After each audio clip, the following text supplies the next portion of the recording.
Hey everybody, welcome to a brand new Squad Chat. Today we have StrangeZak with us today. He's our modding developer, the mastermind between Modding 2.0, as well as some of the upcoming engine updates that you've heard a little bit about just in the last recap. I'm going to kick it over to Zach, and he can tell us a little bit about who he is and what he does kind of day to day. Yeah, I'm Zach. So over the last probably the last 6 months, I've been developing modding 2.0. Um, it comes with just a ton of changes in quality of life things. With modding, we're calling it. I named it 1.1 that came out 2 weeks ago. We added the modding 2.0 compressor, so mods are about 40% smaller now, or something like that. And then alongside that, I do engine upgrade stuff. So yeah. Now, Modding 2.0 has kind of been the overall catch-all for what we've been considering the next iteration of our modding features, which you've been working on for quite some time, and actually had to kind of do some rewrites. Is that true? Yeah. So basically we ended up having to rewrite everything from scratch because we ended up assuming that the Epic system did more did more than we expected, and we basically had to strip it all out and start from scratch. So now we have our own complete mod loader and everything alongside of that. So like everything is just much quicker now. Mods are way smaller now in 2.0 because I think with the one we just gave out, it's a 40% reduction, and then with modding 2.0, there's another 50% reduction that's going to go on top of that. So um, it's just basically just rewriting everything to be how it should have been, because the first version was kind of like, let's just get it out and see if it works. Awesome. So, I mean, we're talking like something like an 80-90% file size reduction from the original like Alpha 10 mod era. Yeah. So right now we have to have two copies of the mod, one for the server and one for the client. And we've completely ditched that in 2.0. So, Oh, and then that's we've also added support for Linux, which all the server owners have been killing for. So there will be Linux mods finally. yeah, modding for Linux, not necessarily a Linux client, folks. But No that's Linux a whole other client. story. Somebody's going to ask, but yeah, we're not there yet. It's something that we would like to have someday, but that's a much longer conversation than just getting modding ready. Oh yeah, that's way harder. Just to take a step back, we haven't actually stated what Modding 2.0 is. Like, can you give us some of the highlights of what people should be expecting when Modding 2.0 launches? So we're changing around how the server browser works. So you're not going to have to just sit under the sad custom tab anymore. So that's going to be That's huge, changed. yeah. We're also going to do some sort of a what I forget what we called them in the modding roundtable. It was I think we called them vanilla mods or something. They're like something that a mod for squad, but it feels like it could fit in the game. So we're gonna have those. Then we're gonna have the whole rewrite mods, and there's gonna be a bunch of different stages, and they're all gonna get their own tab, and we're gonna have a system for all of that. And so that's a big one. The biggest one I guess everyone's looking forward to is in-game downloading, so you don't have to restart your game every time you download a mod. And that's gonna be like, because when I originally started, I was like, oh, this still isn't gonna work because mods are gonna take like 7 or 8 minutes to download, and now it's like 30 seconds. So that's a big one. Mod size is lower. The UI has been rewritten, so it's not as clunky anymore. You also get like data back from Steam, so if Steam did something wrong, we can finally get that data back. It's something they added in the last year, so we have support for that now. So if somebody has their stuff on read only or something, we can get that back and give it to the user instead of them just getting the bad unknown error warning. Yeah, and that's probably an overall theme of Modding 2.0 is we're trying to make it a lot more. I mean, same with the UI updates and stuff we've been doing. We want Squad to be a lot more friendly to use and actually be able to kind of get in and play these things without a huge headache. And modding has been kind of the very core of Squad from the very beginning, going back to Battlefield, where we are inspired by Project Reality, and like it is very much something that we want to rely on going forward too. We love our modding community. We hire from the modding community. You see some Yeah, folks we in do. chat.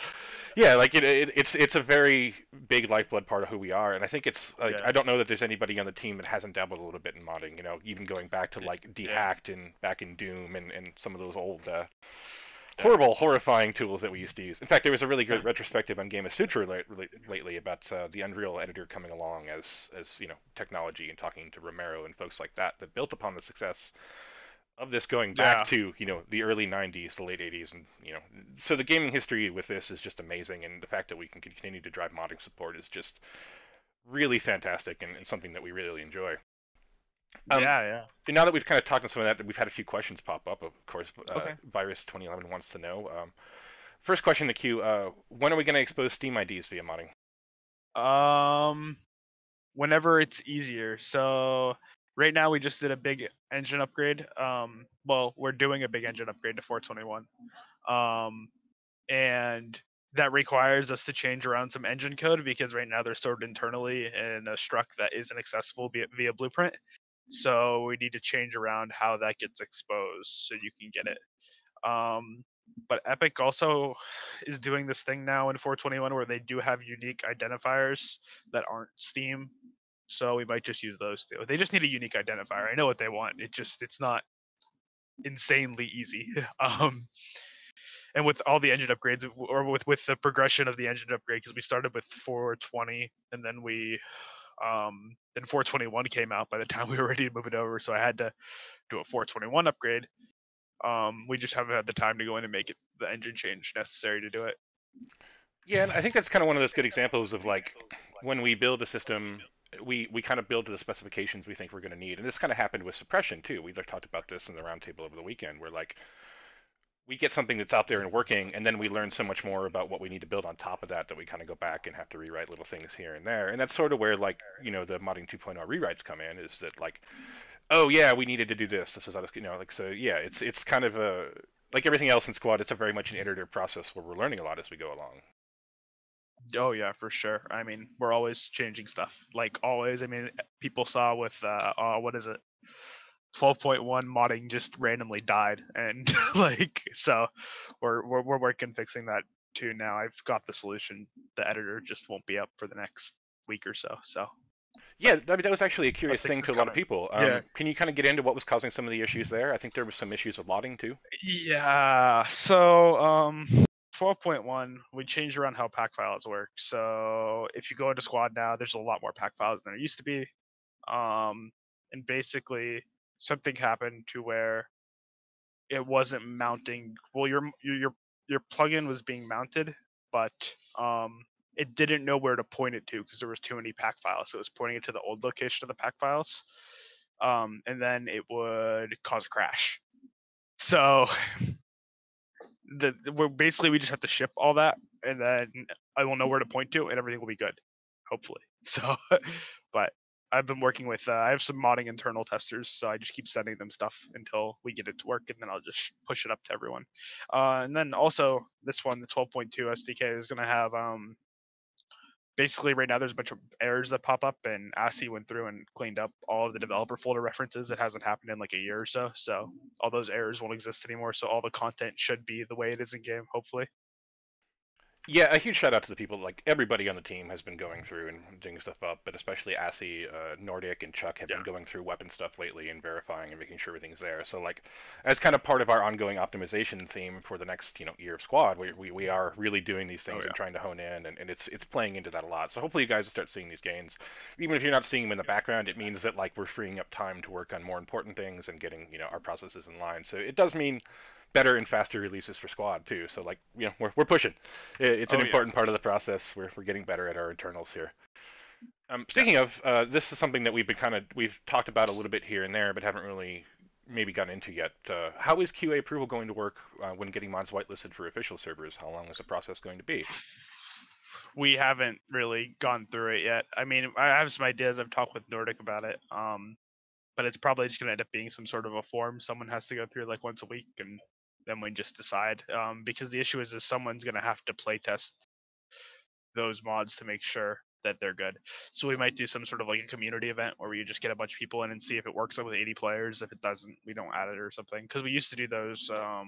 Modding roundups for Yeah, the modding roundup every weekend, and that'd be a good way to test it and make sure everything works. Yeah, and I think it's important to note that that's something that's going to require some community involvement too. That we're going to need people that are actually filling a server and testing it and making sure it meets the same performance goals that we have. Yeah, you do need to test it with 80 players. That's the thing. So that's just how we're going to have to do it. So if we don't get 80 players, it's going to be a lot harder to get them improved quicker. So yeah, as soon as we have more in that process, we'll obviously kind of get you guys involved and get you feeding back. Like your feedback is the exact sort of thing that drives these things, and you know, like you're crucial to that. And so, you know, our tools are getting better too, but we really need to hear from you guys. So expect to be involved with that if you're interested. Expect to, you know, things to happen via the Squad testing app that is in Steam, which if you have not downloaded that, you might want to if you're interested in keeping up to date with alpha and beta releases of Squad. We did some map testing this week in case you haven't looked at that yet. It is a completely separate install, but it is something we are going to continue to use for updates and just rolling out patches and things like that. Yep. Are we ever going to see an ability to filter servers by mods they're running? Which might be a little bit more of a question. No, that's already in Modding 2.0 that runs. That was really easy actually. It just had to be implemented. But yeah, it's in there now. Not a problem anymore. Awesome. Yeah, and I think that's going to be a huge thing. That's one of those features that everybody has been asking for ages, is to actually give mods a little bit more exposure. There's also like by default in the server browser now, it shows the servers only mods you have installed, and then a checkbox to see the ones you don't have installed, and it will show the mods they're running. You double click, it will say, hey, it's running these mods you don't have them, and you can just install them all and then you join. It's really easy. And that's something I'm actually curious about. If there's multiple mods on the server that you don't have, is it just going to queue them up and download in game, or do you need so you need to download them all. So we tried to do like some sort of I think Gary's mod did this, where you only needed the mod that was running at the time or something. And with the way seamless travel works in UE4, you can literally not pull it off. So everything needs to be downloaded before, but it would be more of a big deal if mods were ginormous, but now they're like a reasonable size again, so I'm not too worried about it. You mentioned seamless travel there. That's sort of a technical term. Could you elaborate on that? What is, you know, just for idiots like me that aren't... So seamless travel is the way we travel you between a map. So you don't really like this. There's no really like disconnect state that we can hold on to. So you don't disconnect and reconnect. You just like move. Instead of disconnecting and reconnecting. Because if you disconnected, we could just download it right there and then reconnect you. But the whole time you're disconnected. So if you download like a big file while you're connected and the servers are getting a response from you, you're going to time out. So we basically that's the reason we couldn't pull it off. Do we have any insight into how that's going to affect like server queues or anything? So right now there hasn't really been like a big discussion about it. I've just kind of said once the mod's downloaded, you get queued. Who is that? Oh, that's Fuzz. Thanks, man. But what was I saying? Oh my gosh. Oh yeah. So once the mod's downloaded, you're just going through queue way instead of you can't queue while you're downloaded basically. Cool. Downloading makes a lot of sense. But yeah, so definitely something we're thinking about, and like, you know, expect it to kind of shake out during testing. Yeah, because the whole thing is once this thing gets into testing, we're gonna knock everything out of it a lot more, because the only person who's really touched it so far is me. So speaking of, we've already talked about incorporating regular mods. Virus had another question. Progress on vanilla content overrides. Will we get that with modding 2.0? No, that's not coming with modding 2.0. I kind of have an idea how to do it now, but we haven't like really implemented it. It's just a feature that there hasn't been time to add yet. Maybe after modding 2.0 we can add it, but it's not going to be in for modding 2.0 basically. Cool. And like I said, you know, modding 2.0 implies that there will be another update to that. Hopefully. It's like, yeah, you know, we're going to be playing Squad for a long time, and it's going to require updates. So like, don't worry about that. We're going to see more modding updates. We're going to see engine updates. And in fact, speaking of engine updates and SDKs and things, you actually have been working on the postscriptum one as well, haven't you? Oh yeah, I don't know really what I can say about that, but yeah. Yeah, we don't have to go into detail. I just wanted to point out that, like, if you guys are into postscriptum modding is coming. Like, it is a very important thing, and they're planning on supporting it in very much the same way we are. So, like, if you're not, you know, keen on modeling modern warfare, be sure to start whipping out your M1 Garand and maybe get your Mosin out there. We know how much you guys like that, and the Mosins go all the way back to that conflict too. So like, yeah, be on the lookout for modding content there. Get excited for that. We've already seen a lot of talented video makers and a lot of mod makers that are super interested. So it's worth knowing about. It's coming. It's coming sooner than later, basically. Yeah. It's just it's something that they haven't talked about a modding scene there. So I do want to make sure people know that like World War II modding is going to happen. It was mentioned when they launched, but it was kind of like let's get the game to slow down a bit, because you have to push SDKs out for every major version, so it's like it's a bit of upkeep. Yeah, and as everybody know, or if anybody's going to know how hard it is to update it every version, it's going to be you. We've had to rely on you a lot lately for sudden breaks and that stuff too. To kind of get into your other work, Disposable Hero wants to know, will replays be available to download your client with the 4.2 upgrade, 4.21 upgrade? Well, replay. I haven't even tried that. Maybe. I don't know. So the issue is a lot of squad stuff doesn't or a lot of default UE4 stuff doesn't work with squad by default, because our game is such an old UE4 project at this point. Because what version did we start on? 406 or 404, something like that? 4.16 I think was the most recent before 420. No, the version we started developing squad on. Oh, was it like 4.11 or something? Yeah. It was really it was like 404 or something, or 406. And now we're on 421. So squad is just a older UE4 project. So getting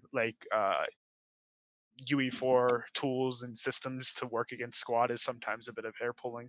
What was it? They added the net graph in 421. That's their new way of what do they call it? High speed replication. And we're looking at it because that's what they use for Fortnite, obviously.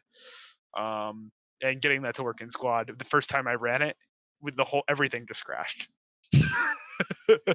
So that's just a good example of squad systems not working out of the box, I guess. Yeah, as far as replays, that's a feature we've had our eyes on for a long time, especially for engine upgrades. We would love that, because then we could just push a performance change and then simulate an 80-player match and just see the performance. It'd be awesome. Yeah, that's definitely something we would absolutely love to have. It's probably something that we look at a little bit after 1.0. We kind of have our future mapped out until we get there. But yeah, that is something that we've always kind of been excited about and would like to have. It just doesn't necessarily mean it's going to happen. You can kind of see where cameraman mode was our answer to that before that was available. So we've built some of these systems in a way that was the best we could on an old UE4 code base that now Epic is starting to integrate as kind of a feature. So these are things that we have shared visions for. So we would definitely love to see. It's funny because originally Squad was making systems UE4 didn't have, like VoIP, and now UE4 has something like VoIP, and we tried to do replays, and now they have replays. It's just crazy. Now that they're making Fortnite, it's like we just keep getting stuff we want back to back. It's awesome. Yeah, and that's really how we've come to the engine upgrades too. Is we had put a freeze on updates for a while because they are really complex and intensive. We didn't want to update because it's so much work to do it. But now with Fortnite, and they're doing all these crazy optimizations, it's almost like we have to, right? Yeah, they're just so appealing to, and some of the gains we're getting from. I mean, it's helping us in everything, and to push to 100 players and things like that. Is there anything really cool from the technical side in 421 that you're kind of stoked on? I know that there's a lot. The net graph. If that actually can work with Squad, it's gonna be good days, happy days all around for everyone. Because it's just a brand new replication model that's meant for high performance, a lot of players replication. So you can just take your guess what that would lead towards if it works. So Yeah, that good old optimization buzzword pops up again because yeah. Well, it's just it's overall it's a huge server optimization. So we'll see. Looking for some next questions here. Will there be a limit as to what can and cannot be exposed via blueprints to modding via 2.0? What is the best way to get things exposed, or what is the process to request things being exposed? And I know you talked a little bit about this earlier with unique IDs, but this is interesting. Well, so with 1.0, I think before I released it, I put out a little Google form, and people put whatever they want in there. I mean, we got exposed. I think I can do that again for 2.0, and we can just go through it. I'm also looking at doc generation, so you guys can kind of get a little map of what we have in our header files, so it exists at least, and then we can expose it to you guys. It's something we talked about a few months ago, and I don't know if we've done or anything's been approved on it, but I'm kind of looking at it so if we could have a little overview, so you guys can at least see what we have to make it easier for you guys, because I know you guys are kind of guessing when you are asking what to get exposed since you can't see all our files. So the goal would be is to get you something like that. But we also have to be careful not to expose the whole map to the code base at the same time. So Yeah, there's always a constant balance of what goes in and what stays out and what's ready, and it's yeah, any release is always kind of up to the last minute, and we work very hard to make sure that we can get everything out there for you guys that we can at the time. yeah. Any word on VoIP system overhauls and exposure to modders? I think I actually so Will, our CEO now, he wrote the and we kind of had a conversation with him about like a week ago, 2 weeks ago, something like that. And he basically said it can be changed, so we can add like additional channels and change around stuff like that. Basically that's something we have to do now. Um, but it is possible now that I know because I've never touched that. I just know it exists.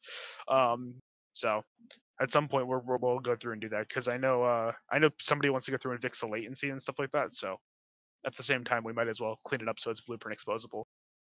Yeah, that's definitely some of like the oldest working systems in Squad, so it's Yeah, it time is to go back literally in. one of the oldest code bases in Squad. It has been there forever. Yeah, so it's really cool to see that coming up. Obviously that will mean we'll see what comes up. There's a lot of requests for the VoIP system. There's still some gameplay balancing things there too that has to run around, and that's sort of another topic that like maybe we don't expose as much. Is that like everybody's job in OWI impacts everybody else's job. So like just because we're talking about an SDK release doesn't mean that like the artists aren't involved. And like, do you have any situations that are like you can kind of share with us that like you incorporate the whole team into a release, or is there? Oh, so every release, I have to go to all the departments. Whatever they want whatever they don't want in there. Like whatever if it's Fallujah assets or helicopters or whatever you want it to be, I need to make sure it's not in there because I don't want you guys to get helicopters early or anything from Fallujah that hasn't been shown or stuff like that. So, but they got a lot of Fallujah assets with the last release because they're being used on that tank map. What's it called? Talil. Yeah. Talil, there you go. So they have most of the Fallujah assets now, so that's awesome. Yeah, the Fallujah assets are really beautiful, and like I They're said, you see some of them in beautiful. Talil, and like the team has really upped their game and continues to do so. You guys shall be hearing more about Fallujah in the near future. Don't worry, we're not ready to talk too much about it yet, but there are some other maps being tested in the meantime. It still exists.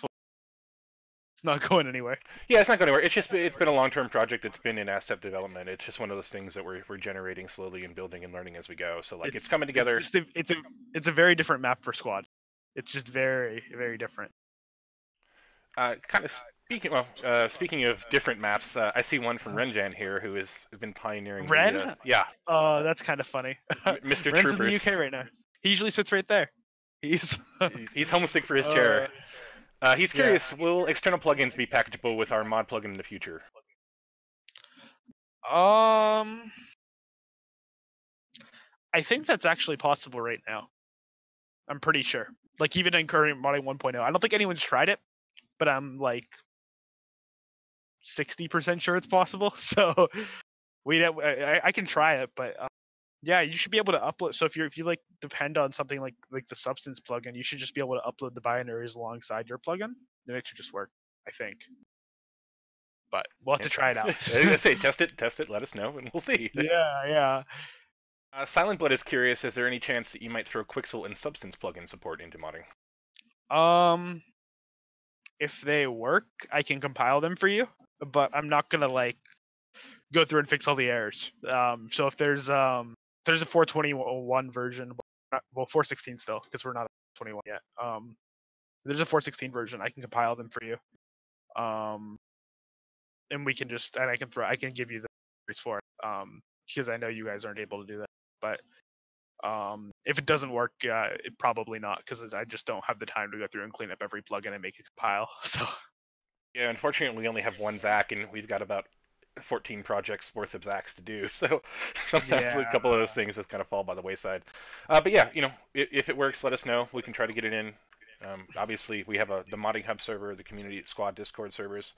hop in there, contact us. We're active developers. There's people in there that help us support. There's active modders. There's active support people. If you're looking for any questions or anything to do with Squad, these are some of the greatest places to be. Even if you're just interested in video capture and things like that, we have a videographers Discord too. That there's a lot of Oh yeah. overlap. Yeah, of course. They both use the SDK, so. You might not know the answer to this one, but Dr. Hacks would like to know how the BR mod is going.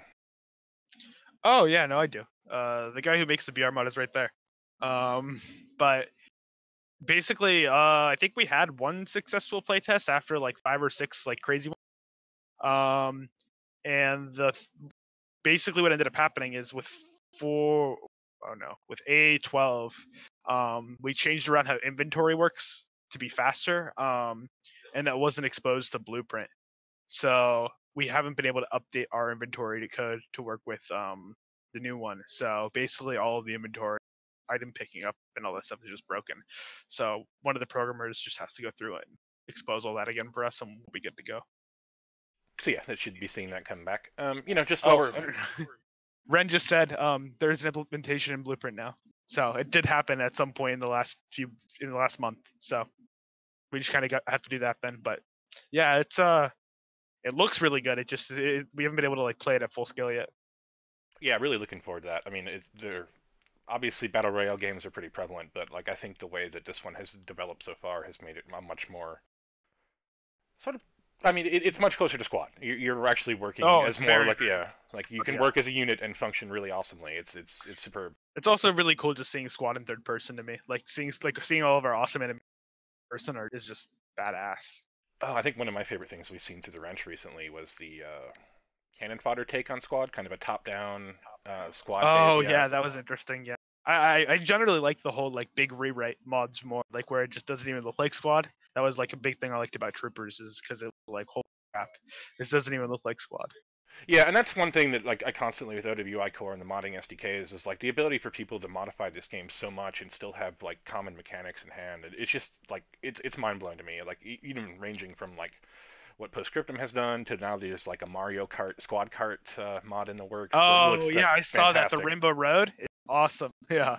Yeah, and like you guys are just mind blowing. Like we're absolutely impressed, and that's not even talking about like the Finnish Defense Forces mod, the French Foreign Legion mod, the South Africa Corps mod. Yeah, the French.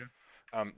Yeah, like these modding teams are absolutely high quality professional modding teams that are doing amazing things that we not necessarily even ever saw possible with Squad. So it's been really amazing, and it inspires us to kind of tweak with the engine more too. So like, as much as Zach is a hero here and getting the modding out, you guys are really amazing heroes in turning out content that just kind of like constantly reinvigorates us and inspires us and makes sure that like we're always upping our game a little bit too and learning new tricks and working alongside you guys. So it's really really cool. Yeah. Sure. Baron von Boyce wants to know, can you code your personality and knowledge into the SDK so we can ask you questions while in the editor? And I think this might fall under the AI heading, so... Yeah, I don't think that's going to happen. We've talked about doing like, if you guys have seen them, Epic does like these like sit down like style teach you something videos. And we kind of want to do something similar where we like teach you how to make a weapon work in Squad, or show you how we made the third person work in Squad BR, how to use all the inventory stuff. Because like right now there's not that much content for that. You just kind of have to go and bug one of us or bug someone who's done it, which is kind of annoying. So we're just gonna try and create something like that hopefully after modding 2.0 comes out. Yeah, and we have some desires to make a whole set of like tutorial videos and some cool things that like is actually a topic that Chuck was discussing yesterday in terms of inspiration. So we're starting to kind of collect our reference work and figure out the tone that we want to present with those. So yeah, hopefully we'll have some more cool stuff for you guys in the future that is a little bit more informative. We know Squad has a kind of a rough learning curve right now, and certainly modding and coding for that is also equally challenging. Maybe less so than trying to learn how to shoot for the first 50 hours sometimes, but we're working on that for sure. We have another one from Virus here, who's any word on persistent data storage for mod? I know currently available for read file and write file functions are considered insecure, so we have any options to store data for mods like SWC mod when these will be removed? Yeah, so looking at options, it's basically going to come down to we're going to some sort of blueprint interfaceable way where you can talk to a database, and that would be that's the ultimate big picture solution for that. and there's a bunch of ones that are already, so I'm just gonna kind of evaluate them and see which one is good enough, and then I'll just grab the source and make it so it works with Squad. But we need to find one that works with multiple databases like Mongo and Postgres and a bunch of other ones, because I don't just want them to get stuck with one database format they don't know how to use or something like that. But that's basically going to be the plugin solution for getting rid of the read and write file functions, because I just don't think the read and write file functions are a good idea at all. So Yeah, no, I do recall the Yeah. internal, like, there were some hacky workarounds that we had kind of looked at, but none of them felt particularly Yeah. safe, and something that we don't want to do is expose our community to risk. Like, we really don't want you guys to have machines that are, unstable or things like that. Is something that, like, we're Yeah. working toward, not crashing and having better performance. We don't want to introduce something that's gonna cause that to go havoc, for especially because, like, you guys work really hard on this stuff, and we want it to be playable and we want it to be seen, and it'd be a shame if people couldn't play it because it was crashing that way or something. So those are things we take into consideration as we kind of move forward. Sure. And yeah, let's see. Ulrich Falk has a question here. Are there any mods currently on Workshop considered being added to the game? This is something, like, we're obviously watching pretty much all of the mods on the Workshop. It's something that we kind of have to evaluate on an individual basis. We touched on that a little bit, and kind of the idea of whitelisting. It's hard to say. Like, I can't point to one and say, yes, we're working with them right now, but we're looking at all of them. We're watching all high-quality mods. We keep track of it internally. We keep track of it with the wrench. It's one of those things that, like, we kind of know it when we see it, sort of thing, and and you guys kind of know how it is when you add a modern map to the game. We don't tell one day. You cut out a little bit there, Zach. No. So all I was saying, you guys know to the game. We don't really say anything. It just kind of happens one day. It just drops in. So you never know. Yeah, and that's we tend to work on a lot of things behind the scenes and kind of quietly put them in for you guys to explore and discover. Have the Great Spear religions affected your life at all? The spear? No. It's just the spear, guys. It's just spear. Spear can do what spear does. I'm kind of wishing they would have put a cool material on it. So it just looked more interesting, but it's just the default spear. It's not even that interesting. Let's get some. We need to get one of the mappers that throws some crazy material on it for you guys. Like, looks like some crazy, like, what's it called? Some, like, dark orb or something. There you go. Just go crazy. Ooh, dark orb. Oh, you see, you're starting heresy and heretics in there now. Oh, I'm sure. They don't. You might be burnt at stake. Maybe you're just trying to form proper vestments. I've seen the Reddit. They have an issue with the orb. They like it too much. I think we have to remove it. Oh, that sounds awfully mean. Take away all good things. But Spear has a life of its own. It can't be removed. Yes. So, like, we've kind of talked about modding 2.0 a lot here. How did you get to the point of being, a modding developer? What is your background in development? Okay. So I guess, like, over 2 years ago now, I was hired by Offworld. Like, when it first started out, I was just doing, like, random gameplay stuff. Like, I remember there was a bug with grenades or something I fixed. This was, like, back in V7 or V8. And then I changed around, like, the UI code so it worked. And that was, like, I don't know, just a bunch of random stuff for, like, 6 months, probably. Yeah, probably 6 months, 6 or 7 months. And then one night, randomly, Will just messaged me and asked if I wanted to work on custom maps for Squad, which I didn't know meant modding at the time. But then that was just kind of my task, and I just pumped that out for the next year, and then we released it, and everyone liked it, and then they were like, let's do modding 2.0. So now I'm doing modding 2.0. And then randomly in between, I just get pulled onto other side things, like the engine upgrade and all kinds of stuff like that. Was game development something that you kind of started off interested in, or is it just something that you fell into, through somebody like Will? No. I've always wanted to do games. So, and I just, it worked out for me, I guess. So I could just do it, because I know a lot of people. But you cut out a little bit. I know a lot of people. I know a lot of people want to do games, but they just don't end up doing it. And somehow I ended up in a place where I could do games, and I love it. So. Yeah, I mean that seems to be a pretty common theme in a lot of game development. Is like you just happen to be at the right place in the right time, or started with modding, or just kind of fell into a position. Yeah.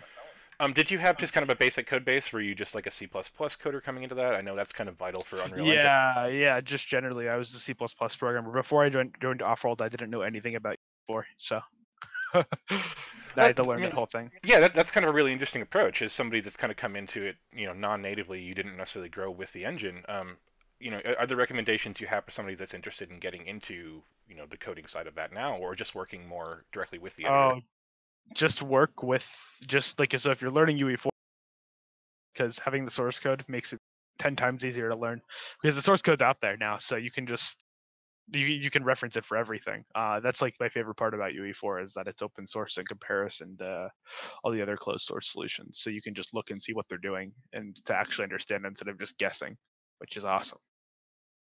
Do you have any like favorite resources? I know like Stack Exchange has been popular in the past. Quoras, when they're not being violated by. Honestly, the old school UE4 forums are the best because like if you can find like a thread where Tim Sweeney responds, it's like, oh yeah, this guy, this is a good thread because that's where you generally get all the good UE4 knowledge. I feel like all the other stuff is just random bits you find all over the place. Just generally like copy paste the function name into Google and see what comes up. Yeah, the Unreal documents are actually super helpful too. Even as somebody that's non-technical, I'm frequently in there looking at little functions and Yeah, stuff. they're not too bad for blueprints. They're way better for plus. They're like 10 times better. So, and they have didn't they start? I think if you have like a .edu email, they have like an Unreal Academy thing you can do now, which has like really high quality like learning content. I heard them talking about it yesterday on their Epic end of year stream thing. So Another thing I know some of our game designers are really fond of are like GDC videos and talks that like we actually send oh people yeah. to GDC and like maybe have you been to GDC? Yeah, I went last year. Well, I mean I've never been myself. I'm kind of curious what that experience is like from a technical perspective. But could you kind of show us what Oh, a trade show is like? it's awesome. It's so like you pretty much have to plan the whole thing. So much going on the entire. So you just kind of like you get like a week before you get like a list of all the talks and when they are. So you just set your schedule around those talks. So then because you want to go and hang out with people at the same time, and then there's parties at night. Um, so it's just like it's really busy because you want to get to everything you want to see. Like because I remember there was a talk by someone at Capcom, and it was like they basically did this crazy networking rollback solution, and I really wanted to see that, so I like ended up skipping like a go to that, because the like GDC is only 3 days, so it's like 3 days of everything, and you're up. You basically wake up at 7 o'clock and you go to sleep at like 3 because it's just crazy long days. Do you find value in it more from the networking side of thing? Is it an educational experience? Is it just pure It's networking? both. It's really both, honestly. Like the networking side is really good if you haven't if you don't like already know a bunch of people in the industry, so that like if you want to meet a bunch of people, that's where everyone is there. But for me last year, the educational side definitely better, because there was just all kinds of good talks, and we were doing like Epic had a very large presence there last year, so they helped a lot with optimization. So we talked to them. They were telling the net graph before release, and then they showed us all the stuff they did with Fortnite to optimize it, and that was all amazing stuff for us. We just keep trying to optimize further.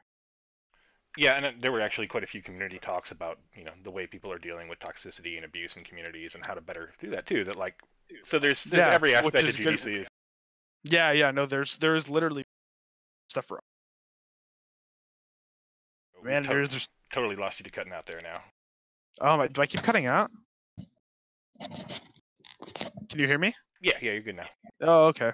I don't know what's going on. This headset might just be broken or whatever.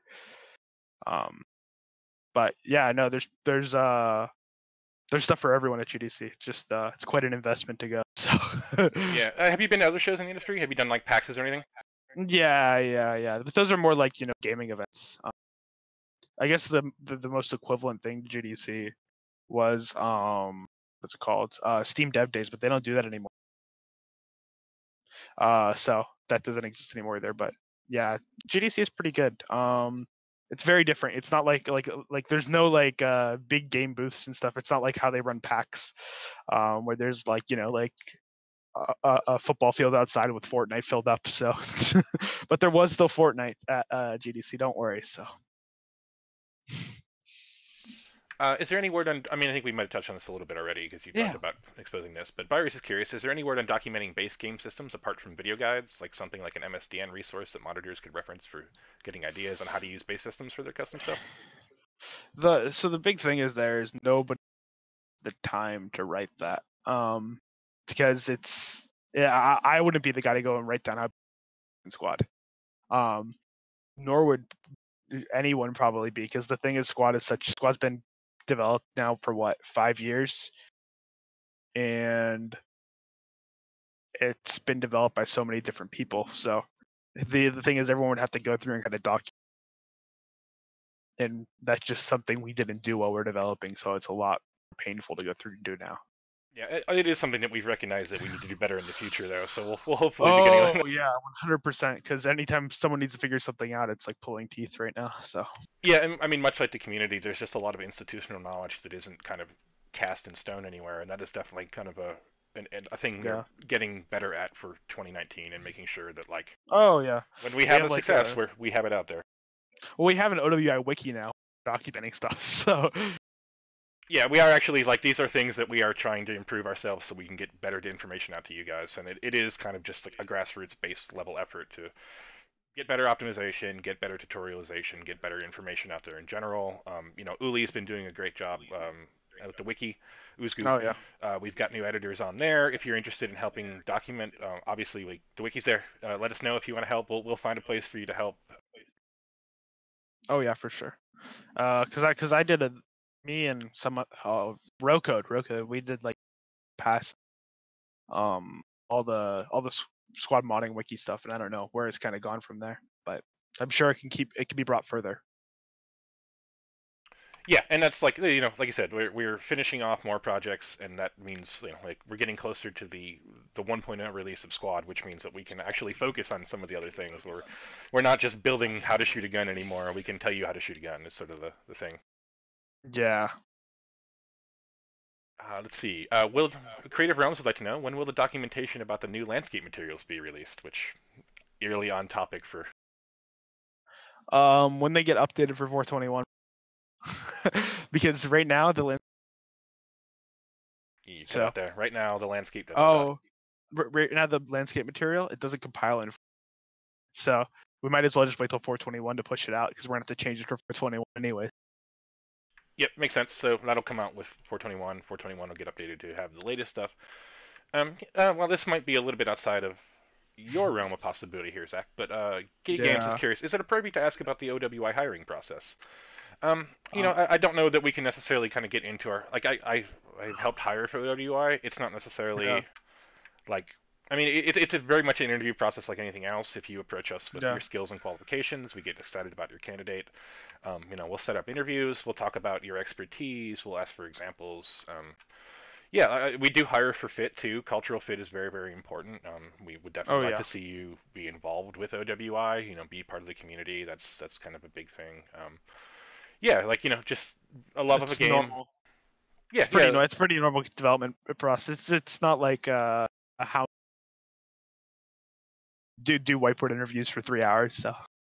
Yeah. No, I mean, that is probably I've done hiring for Amazon too, and it's not like an 8-hour all-day process where we're testing you on a whiteboard or making you write a new essay. We actually kind of sit down with you and talk with you and try to make sure that you're a human good fit for us, and that you have the that sort of thing. It's we're big on personal responsibility. We're big on a flat hierarchy. We want to make sure that somebody is an individual that can self-motivate, get the job done, and really up our game to the next level. So if you feel like that might be you, by all means get in touch with us.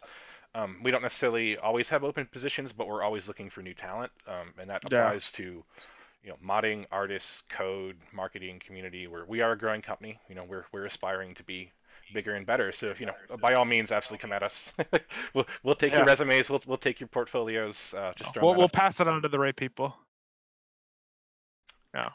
Will 4.21 be in V3 or V12.3? I don't know if we're planning a major version change based on engines or not, but it will be. Yeah, I don't know what the plan is there yet. I think it's just kind of we're not going to rush it because engine upgrades are very time consuming to make sure everything's stable again after swapping because we're going up 5 engine versions. So we don't want to like whenever it's done, right? You know, if V13 is done first, V13 comes out. Maybe it comes out with V13 because it's done when V13 is done. You know, Yeah. whenever it's done. And V12.3 might be another batch of hot fixes if we can figure out, things that we can do there. So, like, it's hard to say, but it's coming. It's coming a lot sooner than later. This has been thanks to Zach, a really kind of swift process and swifter than we expected. In fact, Yeah, how did I mean? You went into this expecting a lot more work. What was the surprising well, gain? it was initially quite a bit because nothing was like set up in the way where you had to like where you were used to going through and just doing a merge. None of that was set up, so I had to go through and get all that work out of the way. But going from 420 to 421 was really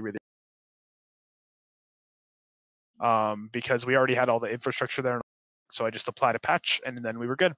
It was took like 10 minutes or something. But now we're doing all the hard work of getting it stable and making sure networking works. So like right now, animations are broken, so you only look up, but you can shoot forward. So it's like kind of like a fake animation, I guess. And then but you can only look all the way up or all the way down. And then there's a bunch of other random stuff like when vehicles spawn, they like kind of fly in from nowhere. They shake into place, and then eventually after like a minute, they sit still, and then they're done. There's a bunch of really weird stuff. Which that would be awesome if we were making like a warp drive space game where the Death Star jumps in, shakes a little bit. Yeah. Well, it's weird because if they're close enough together, they hit each other, but they don't damage to each other. So it's just craziness. It'd be a shame to switch to that, especially we have somebody who's actually kind of dedicated working on revising some of our ragdoll code right now, and we're starting to fix the things like vehicles spawning upside down, and it would it would be impressive to have that come back in just a really spectacular engine-based sort of way. Yeah, because that's the engine for sure. Yeah, and that's like one of those really cool things that or perhaps more complex things that it's not necessarily it's not just patching the engine. Like that might go well, and it did for 4.21. Yeah. But it's going back and upgrading everything else to be compatible with the engine upgrade that really. Well, getting squad to work against it, getting the engine to run isn't too bad. It's getting squad to work against it because everything just always changes. Like right now, what is it? The new and then on the new UI, each faction has like a preview soldier. Those don't draw anymore for some reason. I don't know why, but they don't draw anymore. So there's just all kinds of like little stuff like that everywhere. Yeah, Crosshairs wants to know: do Logi still launch across the map after hitting small rocks?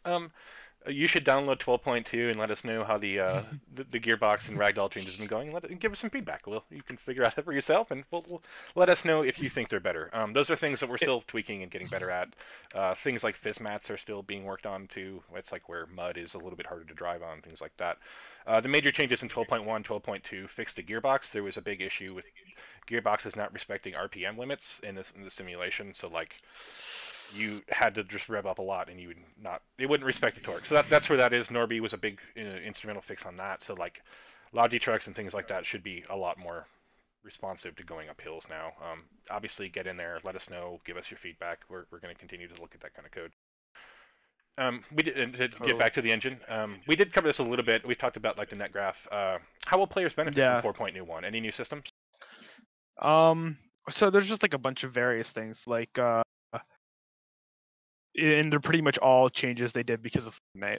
So Slate now is more efficient, so time shouldn't be as long. But the issue is we don't really have profiles, so we can't really say if you're going to be faster or optimized or not. We just, with what they've done, we might be faster. But who knows? They could have done something that also hurt us in another way, and they didn't talk about it. But in general, we're hoping to get some performance gains out of it, and hopefully, the net graph will give us some stuff we need because that would help us tremendously with education. So that's kind of like the path we're taking right now. Yeah, I mean, to kind of summarize, yeah, it's going to help us be more efficient on the server, which means more stability, better performance, hopefully, things like that. Hopefully. Yeah, and that's the trick. Is Epic is updating based on Fortnite a lot, and they know their games. They don't necessarily know what Squad is, or so when you see really cool things drop in an engine update, it's still a lot of work. We still look forward to those, but we have to investigate, and that's what takes a little bit of time in getting engine updates out for sure. Yeah. Oh yeah. It's very involved process. In fact, like it's Um, gotten better over the years too. But Epic is really involved in like things like SDK releases where we have to, that has to go through approval process. Can you yeah. tell us what Yeah. it looks like once an SDK is finished in your view, but has to be pushed out? So first it gets pushed to the Epic server. And there it takes like, so it depends. So they do cycles every 4. Miss the cycle, you have to wait 4 hours between a cycle, so it can take less.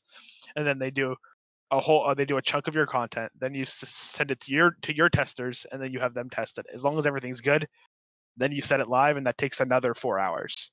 Because they just do cycle checks against all the repos every 4 hours. So, and then uploading takes like a day because the squad code base is like 100 gigabytes, and their ingest server is pretty slow because our internet in the office is 1 gig up, 1 gig down, so we shouldn't be limiting it for sure.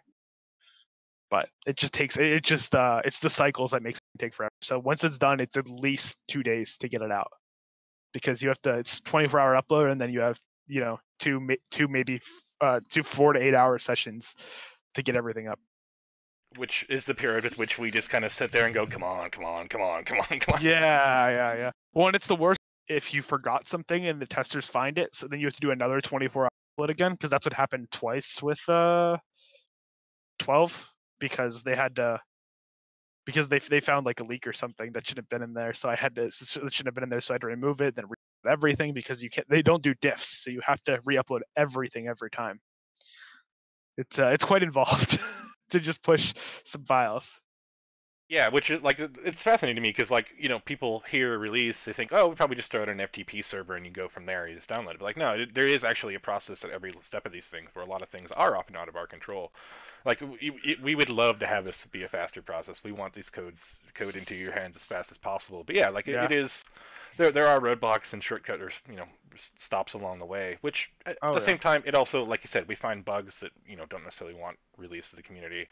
So it's kind of that double-edged sword. But yeah, like that is some of the process that takes time after we finished it, and they. But Epic's doing a lot of changes right now. They're launching a new store. They're kind of updating their infrastructure. So we'll definitely see, as they learn more with Fortnite and things like that going forward. That whole situation that's going on is very exciting for everyone in the industry right now. Everyone's loving it. I know it's like, oh yeah, this is all awesome. Yeah, for those of you that are not kind of aware what's going on, Epic has launched a store that has better distribution rates. A better deal for developers. Yeah, it's a better deal for developers. You get a bigger cut. Valve takes something like 30%. The other stores are experimenting. And this has kind of kicked off a war between like the Discord store, the Epic store, the Steam store. And then you have smaller stores like Humble and Itch.io that are just kind of salivating in the background trying to figure out what's going on. So yeah, it's kind of a very exciting time for a developer, and this is something that we'll probably see as game consumers trickle out a little bit more because it does have the potential to affect distribution of platforms, pricing, exclusivity. We've already seen some games disappear from the Steam store based on their appearance on the Epic store. That was crazy. That was like, whoa, this is already happening? Okay.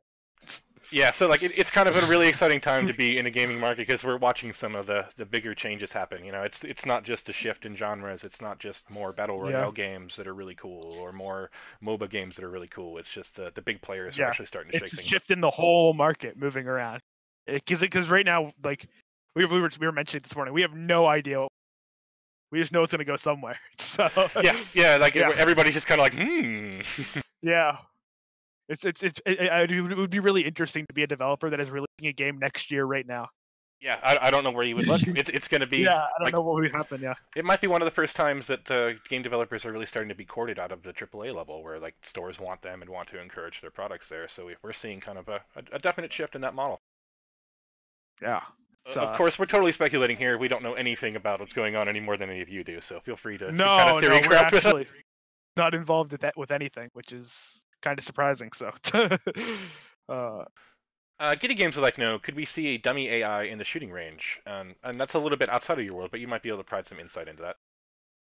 That's a Ren question, because all the bugs in Troopers are all AI. So obviously it's possible. You just have to make it so it works with the squad animation system and everything.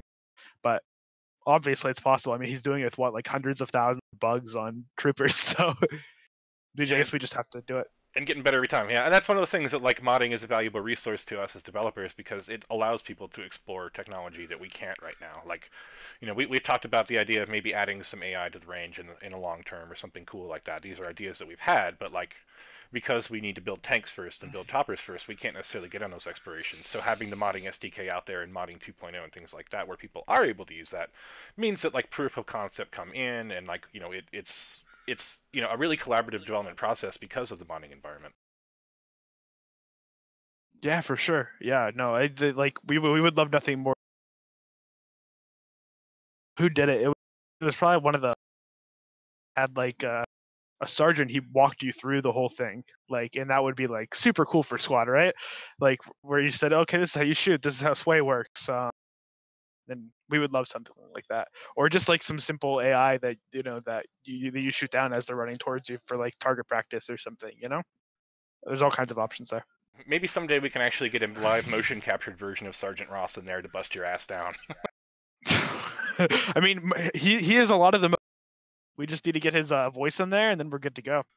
Yeah. He as my direct report boss, I can definitely tell you he's very motivational and gets shit done. So if you need a drill instructor in the range, Sergeant Ross might be one of your best choices.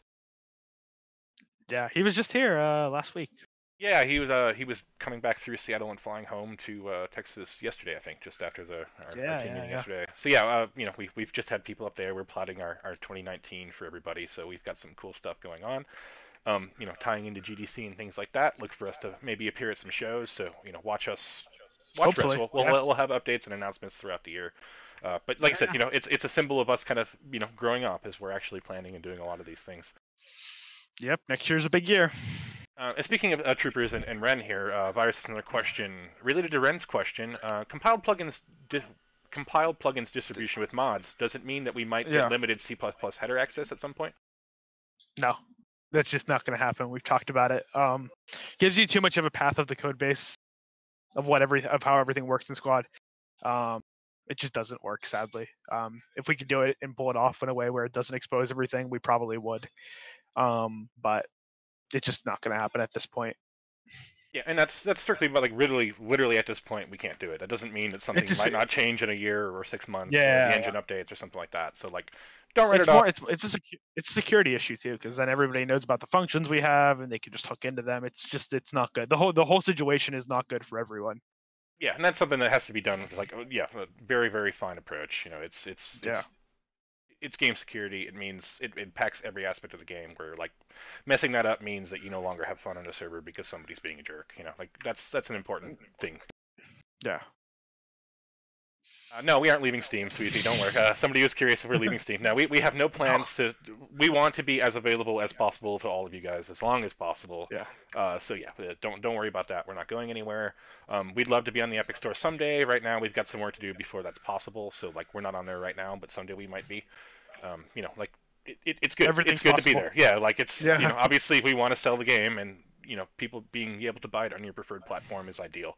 But yeah, it's not just a business decision. There's actually coding that has to be done to make sure that works, and things like server browsers and stuff that have to be worked around. And Epic hasn't necessarily released a lot of that support yet. So they're looking at Q3 2019 for a lot of those things. We'll see how good that comes. But yeah, like it's going to be a process. We're always going to evaluate new store platforms. We want to be available where you want to buy Squad. Yep. The great thing is none of them require exclusivity, so you can really all of it. Yeah, and that's a big change. It's like, and something that like is nice in the PC side of things is you don't necessarily have to deal with platform exclusivity so much, and a lot of these people are pushing to actually make sure that we can play cross-platform, and that's one of the things that Epic is looking at. Is they've deployed on Android, they're deployed on iOS, they're on mobile, they're not necessarily going through they're building their own stores. So like multi-platform support is probably kind of the wave of the future, and we'll start looking forward to being everywhere. Oh yeah, for sure. Yeah. Who knows where we'll be in the next 2 years, right? So. Yeah, it's hard to say. I know we'll be here. I know we'll be developing Squad, and we'll be working as hard as we can on it. So that's the important thing, and stick with us, and we'll see where it goes together. That's why we love having an active community that provides that sort of feedback and lets us know where you want to take Squad. Oh yeah, for sure. Let's see. Captain Broadseat wants to know, I love OWI Spear Ambient. Is it a feature or a bug? I think the answer to that is it's a god. Both. Yeah, both. yes. Yes is the answer. Yeah. So the best bugs turn into features, so they don't need to be fixed. I can't say if we have plans for Spear yet, but I think that we also appreciate Spear for everything that Spear grants us and its unholy existence as a supreme being and orb. So we'll look forward to seeing it throughout things, and hopefully it doesn't go away. We've been endlessly. I can't speak for everybody. I've been endlessly amused by the Spear posts, and I absolutely love it. It's awesome. Yeah. It's fun going on Reddit every day and just seeing posts about the Spear all the time. Yeah, we did have an internal fracture. We did have to burn some heretics that were calling it orb for a while, and that was highly inappropriate. So we got your back on that, guys. Don't worry. Zach, is there anything else that goes off with? We've kept you here for about an hour. You've actually got work to do. That's not just chatting with me. Yeah, so. I don't think so. I think you guys know most of the stuff that's happening now. So 421 and modding is kind of my thing. At some point in the next year, hopefully you get all of it. So we'll see. Yeah. Stay tuned. We've got more updates coming. We're going to continue to bring squad chats and articles, and I think we might even have a our modding 2.0 Q&A in the pipeline still. So yeah. Thank you for joining us today, everybody. Hopefully you found some interesting tidbits. Modding is a fascinating and wonderful aspect of Squad, and it's not going anywhere. Neither is Squad. So, as long as you keep asking questions, we'll keep answering them. So look for us in Discord. Look for us at joinsquad.com. We're of course available on Steam, and we'll be back here eventually to have another chat with you. So a huge thank you to Zach and everyone today. Thank you for asking all your questions. We'll do it again. I'll talk to everybody later. Yeah. Awesome. See you.